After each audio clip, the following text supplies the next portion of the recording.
The region is now holding its breath, awaiting military action by the United States and possibly its allies in response to that reported chemical weapons attack in the town of Douma in Syria. The Russian military now says the Syrian regime is now in full control of the previously held rebel town where the alleged attack took place. This latest video shows cheering civilians entering Douma. So far, there has not been any announcement from Damascus, but a war monitoring group says the Syrian flag is now flying in the town under a deal negotiated by Russia. The largest rebel group, the Army of Islam, has now been evacuated. In his latest tweet, President Trump says an attack in Syria could take place very soon, or not so soon at all. Meanwhile, now we're getting word from France that they have proof, this according to French officials, that the Syrian regime did use chlorine gas weapons. This now, as word is coming from Germany, that they will not participate in any military retaliation, although German officials are saying that the use of chemical weapons is unacceptable.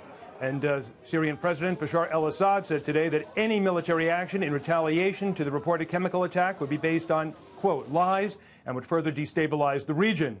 The U.S. Defense Secretary Jim Mattis, when asked if there is enough evidence to blame the Assad regime for the chemical attacks, said that the matter is still being studied.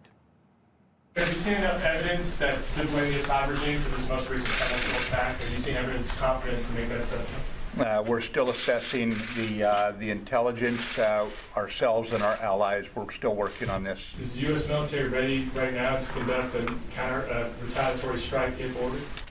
We stand ready to provide military options if they're appropriate, as the President determined.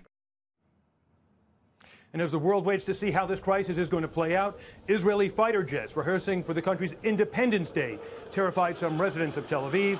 The flyovers had some believing that war had broken out. Israeli officials tried to reassure the public, later explaining it was all just a drill.